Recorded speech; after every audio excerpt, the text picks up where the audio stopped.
Do you know what I like to do when I'm having some fun? I like to look at some baseball cards. I was doing a little bit of a fancier open, and one of my subscribers, you know who you are, kind of said he missed the old openings. And you know what? At my age, and with the world the way it is now, I totally understand. Change can be difficult. You know, sometimes you want to go back and you get a warm and fuzzy about how things were. And I think for us vintage collectors, we all feel that way. So I get it. So I'm back to my raw opening. So this hobby president thing is going on. And guys, I'm just having some fun with it. It's fun. You know, the funny thing is it's not real. You know, it's like the YouTube Sports Card Hall of Fame. It's fun. You know, it could be exciting and fun. But at the end of the day, there's no reins to turn over or anything like that. I just find it kind of important that, you know, a smaller collector is winning right now over all the COVID boom channels and the investment channels. And, you know, my campaign angle, if I was to run this like a serious campaign, you know, Sports Card Dad has started to campaign. And so I've been having some fun with some ads. But my campaign would revolve around this. I would ask you, of all the people on that list for hobby president, how many watch your videos? How many participate in your VRs? How many comment on your videos? If you comment on theirs, how many respond to you? How many of them did you see at the YouTube get-together? How many of them did you hang out with at the National or Strongsville or anywhere else? That's what I would ask you. If any of them asked you to go live or asked anybody to go live, sent a care package, there's over a month left and you can vote as much as you want. You can ballot harvest.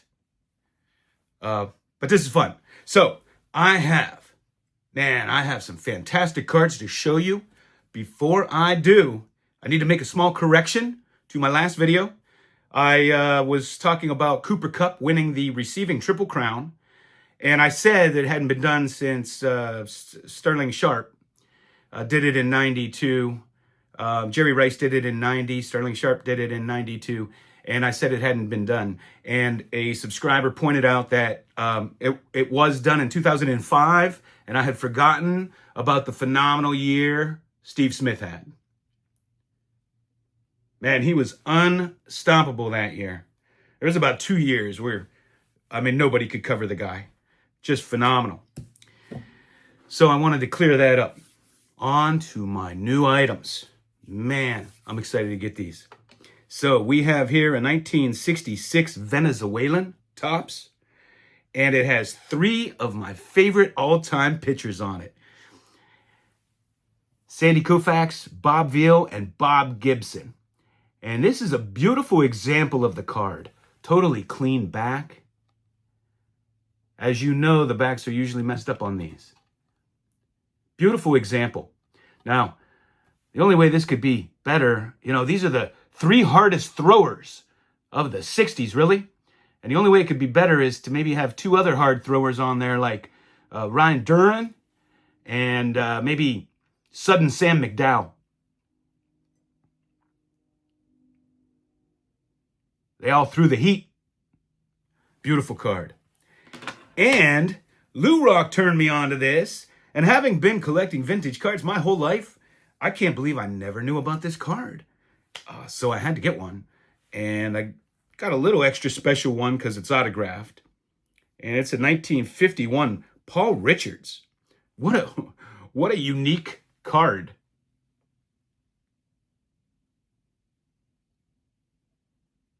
Nobody knows for certain why they did this. However, it's speculated that he had just become the manager, probably after the printing. So they didn't have a picture and I don't know, drew one. So I now have that for my 1951 Bowman set. And my man Octavio. Shout out to Octavio. I bought this off of him. And it's 1951 Connie Mack. Now I have the whole set. I just need the Babe Ruth and Lou Gehrig. That's all I need. Just the Ruth and Gehrig. But they're doable. They're doable. But this is a Grover Alexander. And I will collect these punched out. They're generally cheap punched out. I have them intact and this way. It just depends. A lot of times, like with the Lou Gehrig, his bat will be cut off or something, if they're like this. But they were punch out stand-ups. So they're nice and cheap to get this way. I like them both ways, to be honest. They're pretty cool. It's a fantastic set. The only thing is it's missing a Ty Cobb. It has a lot of the other greats, Walter Johnson, Christy Mathewson. There's no Cy Young in it. It has Jimmy Collins, Mickey Cochran, Tris Speaker. I'm probably missing one or two. And the other thing I got. And this is a 1936 R312, one of my favorite all-time sets. And this is a great Hall of Fame catcher right here, Ernie Lombardi. He just simply doesn't get enough love in the hobby. How many catchers do you know that had 2 batting titles? He also won an MVP.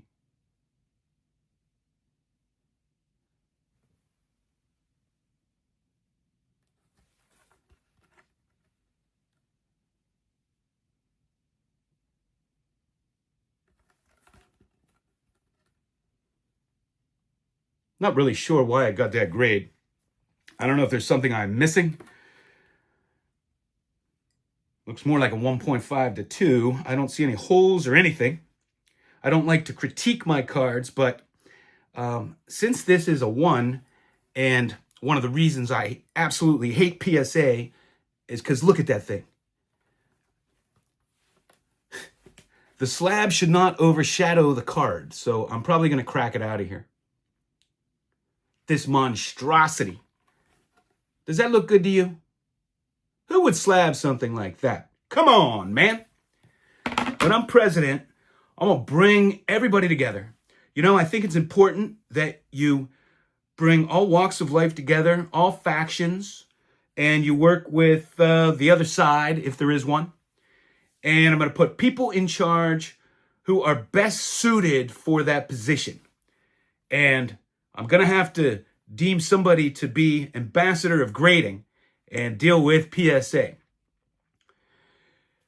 You know, like I said before, my press secretary is Greg from Midlife Sports Cards.